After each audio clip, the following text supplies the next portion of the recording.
December 14ರಂದು vote ಚೋರಿ ವಿರುದ್ಧ ಪ್ರತಿಭಟನೆ ನಡೆಯುತ್ತೆ. ದೆಹಲಿಯಲ್ಲಿ ಕರ್ನಾಟಕ ಕಾಂಗ್ರೆಸ್ಸಿಗರ ಬಲ ಪ್ರದರ್ಶನವಾಗಲಿದೆ.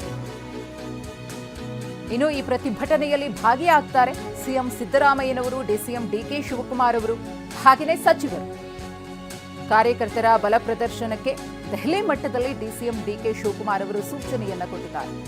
ಪ್ರತಿಭಟನೆಯಲ್ಲಿ ಸುಮಾರು 15,000 ಜನ ಭಾಗಿಯಾಗಲು ಕರೆ ಕೊಡಲಾಗಿದೆ. ಹಾಗಾಗಿ ಹೋಗೋರಿಗೆ ವಿಶೇಷ ರೈಲಿಗೆ ಕಾಂಗ್ರೆಸ್ ನಾಯಕರು ಮನವಿಯನ್ನ ಮಾಡಿದ್ದಾರೆ.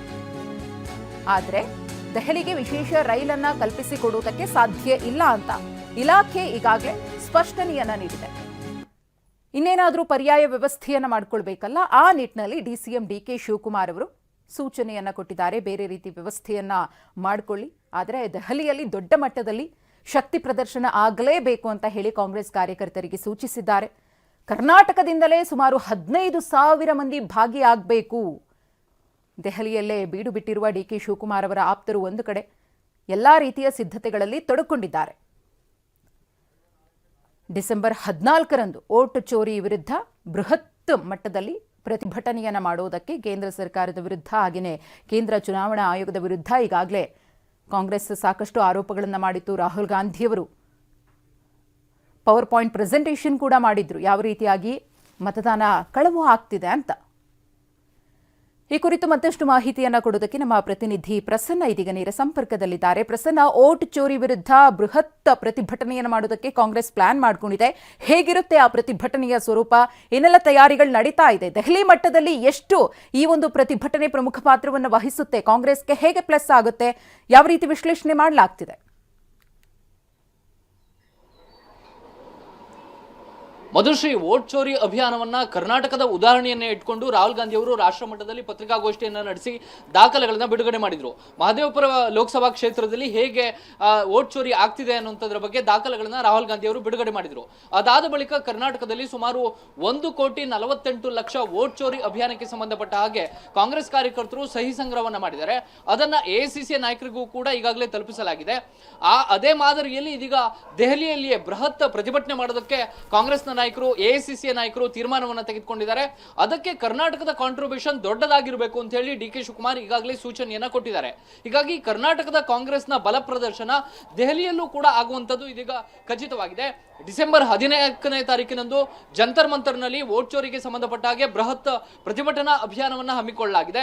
ಕರ್ನಾಟಕದಿಂದ ಸರಿಸುಮಾರು 15,000 ಕಾಂಗ್ರೆಸ್ ಕಾರ್ಯಕರ್ತರು ಈ ಪ್ರತಿಭಟನೆಯಲ್ಲಿ ದೆಹಲಿಯಲ್ಲಿ ಭಾಗಿಯಾಗಬೇಕು ಅಂತ ಹೇಳಿ ಡಿಕೆ ಶಿವಕುಮಾರ್ ಅವರು ಸೂಚನೆಯನ್ನ ಕೊಟ್ಟಿದ್ದಾರೆ. ಒಬ್ಬೊಬ್ಬ ವಿಧಾನಸಭಾ ಕ್ಷೇತ್ರದ ನಾಯಕರು ಕೂಡ ಕನಿಷ್ಠ 300ರಿಂದ 400 ಮಂದಿ ಕಾಂಗ್ರೆಸ್ ಕಾರ್ಯಕರ್ತರನ್ನ ಬೆಂಗಳೂರಿನಿಂದ ಮತ್ತು ಕರ್ನಾಟಕದ ಬೇರೆ ಬೇರೆ ಜಿಲ್ಲೆಗಳಿಂದ ದೆಹಲಿಗೆ ಕರೆದುಕೊಂಡು ಹೋಗಬೇಕು ಅಂತ ಹೇಳಿ ಸೂಚನೆಯನ್ನ ಕೊಡಲಾಗಿದೆ. ಒಂದು ವಿಶೇಷ ರೈಲಿಗಾಗಿಯೂ ಕೂಡ ರೈಲ್ವೆ ಇಲಾಖೆಗೆ ಈಗಾಗಲೇ ಕಾಂಗ್ರೆಸ್ನ ನಾಯಕರು ಮನವಿಯನ್ನ ಮಾಡಿಕೊಂಡಿದ್ದಾರೆ. ಈ ಮೂಲಕ ಕೇವಲ ಬೆಂಗಳೂರು ಮತ್ತು ಕರ್ನಾಟಕಕ್ಕೆ ಸೀಮಿತವಾಗಿದ್ದಂತಹ ವೋಟ್ ಚೋರಿ ಅಭಿಯಾನದ ವಿಚಾರವನ್ನ ರಾಷ್ಟ್ರೀಯ ಮಟ್ಟದಲ್ಲೂ ಕೂಡ ಪ್ರತಿಬಿಂಬಿಸಬೇಕು ಮತ್ತು ರಾಷ್ಟ್ರೀಯ ಮಟ್ಟದಲ್ಲೂ ಕೂಡ ಕರ್ನಾಟಕದ ಕಾಂಗ್ರೆಸ್ನ ನಾಯಕರ ಪರೋಕ್ಷ ಬಲ ಪ್ರದರ್ಶನ ಆಗಬೇಕು ಅನ್ನುವಂಥ ನಿಟ್ಟಿನಲ್ಲಿ ಈಗಾಗಲೇ ಸಿದ್ಧತೆಗಳು ನಡೀತಾ ಇದ್ದಾವೆ. ಡಿಸೆಂಬರ್ 14ನೇ ತಾರೀಕು ನಡೆಯುವಂತಹ ಪ್ರತಿಭಟನೆಗೆ ಈಗಾಗಲೇ ಡಿಕೆ ಶಿವಕುಮಾರ್ ಅವರ ಆಪ್ತರು ಕೂಡ ದೆಹಲಿಯಲ್ಲೇ ಹೋಗಿ ಬೀಡು ಬಿಟ್ಟಿದ್ದಾರೆ. ದೆಹಲಿಯಲ್ಲಿ ಹೋಗಿ ಅಲ್ಲಿ ಬೇಕಾದಂತ ಪ್ರತಿಭಟನೆಗೆ ಸಿದ್ಧತೆಗಳನ್ನು ಕೂಡ ಡಿಕೆ ಶಿವಕುಮಾರ್ ಅವರ ಆಪ್ತ ವರ್ಗ ಮಾಡಿಕೊಳ್ತಾ ಇದೆ. ಜೊತೆಗೆ ಕರ್ನಾಟಕದಿಂದ 1,48,00,000 ಸಹಿ ಸಂಗ್ರಹವನ್ನು ಕೂಡ ಮಾಡಲಾಗಿದೆ. ರಾಹುಲ್ ಗಾಂಧಿ ಅವರಿಗೆ ಈಗಾಗಲೇ ಆ ಒಂದು ದಾಖಲೆಗಳನ್ನ ಸಲ್ಲಿಕೆ ಮಾಡಿರುವಂತಹ ರಾಜ್ಯ ಕಾಂಗ್ರೆಸ್ ನಾಯಕರು ಈ ಮೂಲಕ ಕರ್ನಾಟಕದ ಕಾಂಗ್ರೆಸ್ನ ಒಂದು ಬಲವನ್ನ ದೆಹಲಿಯಲ್ಲೂ ಕೂಡ ತೋರಿಸಬೇಕು ಮತ್ತು ರಾಹುಲ್ ಗಾಂಧಿ ಅವರಿಗೆ ಈ ಒಂದು ವೋಟ್ ಚೋರಿ ಅಭಿಯಾನದಲ್ಲಿ ಕರ್ನಾಟಕದ ಕಾಂಗ್ರೆಸ್ ಅತ್ಯಂತ ಬೆನ್ನೆಲುಬಾಗಿ ನಿಂತಿದೆ ಅನ್ನುವಂತಹ ಸಂದೇಶವನ್ನ ರವಾನೆ ಮಾಡಬೇಕು ಅಂತ ಹೇಳಿ ಈಗಾಗಲೇ ಚಿಂತನೆಯಲ್ಲಿ ತೊಡಗಿದ್ದಾರೆ. ಹೀಗಾಗಿ ರಾಷ್ಟ್ರೀಯ ಮಟ್ಟದಲ್ಲಿ ಕರ್ನಾಟಕ ಕಾಂಗ್ರೆಸ್ನ ನಾಯಕರು ಮಿಂಚೋದಕ್ಕೆ ಬೇಕಾದಂತ ಎಲ್ಲ ಸಿದ್ಧತೆಗಳನ್ನು ಕೂಡ ಮಾಡ್ಕೊಂಡಿದ್ದಾರೆ. ವೋಟ್ ಚೋರಿ ಅಭಿಯಾನ ಎಷ್ಟರ ಮಟ್ಟಿಗೆ ರಾಜಕೀಯವಾಗಿ ಅನುಕೂಲ ಮಾಡಿಕೊಡುತ್ತೆ ಅನ್ನುವಂಥದ್ದು ಬಹಳ ಪ್ರಶ್ನಾರ್ಥಕ ಆಗುತ್ತೆ. ಯಾಕೆಂದ್ರೆ ಬಿಹಾರದ ಚುನಾವಣೆಯ ಸಂದರ್ಭದಲ್ಲಿ ವೋಟ್ ಚೋರಿಯ ವಿಚಾರವನ್ನೇ ರಾಹುಲ್ ಗಾಂಧಿ ಮುಂದಿಟ್ಟುಕೊಂಡು ಹೋರಾಟವನ್ನ ಮಾಡಿದ್ರು. ಆದ್ರೆ ಅದು ಮತವಾಗಿ ಪರಿವರ್ತನೆ ಆಗಲಿಲ್ಲ. ಕಾಂಗ್ರೆಸ್ಗೆ ಒಂದು ವಿಧಾನಸಭಾ ಕ್ಷೇತ್ರಗಳನ್ನು ಕೂಡ ಗೆಲ್ಲೋದಕ್ಕೆ ಸಾಧ್ಯವಾಗಲಿಲ್ಲ. ಆದ್ರೆ ಈ ಒಂದು ವಿಚಾರವನ್ನ ಸೈದ್ಧಾಂತಿಕವಾಗಿ ಹಾಗೆ ಜೀವಂತವಾಗಿ ಇಡಬೇಕು ಅಂತ ಹೇಳಿ ರಾಹುಲ್ ಗಾಂಧಿ ತೀರ್ಮಾನವನ್ನ ಮಾಡಿದಂತೆ ಕಾಣಿಸ್ತಾ ಇದೆ. ಅದಕ್ಕಾಗಿ ಕರ್ನಾಟಕದ ಕಾಂಗ್ರೆಸ್ ನಾಯಕರು ದೆಹಲಿ ಮಟ್ಟದಲ್ಲಿ ಪ್ರತಿಭಟನೆಗೆ ಬೇಕಾದಂತ ಸಿದ್ಧತೆಗಳನ್ನ ದೊಡ್ಡ ಮಟ್ಟಿಗೆ ಮಾಡ್ಕೊಳ್ತಾ ಇದ್ದಾರೆ. ಮಧುಶ್ರೀ, ಧನ್ಯವಾದ ಪ್ರಸನ್ನ ತಮ್ಮ ಮಾಹಿತಿಗಾಗಿ.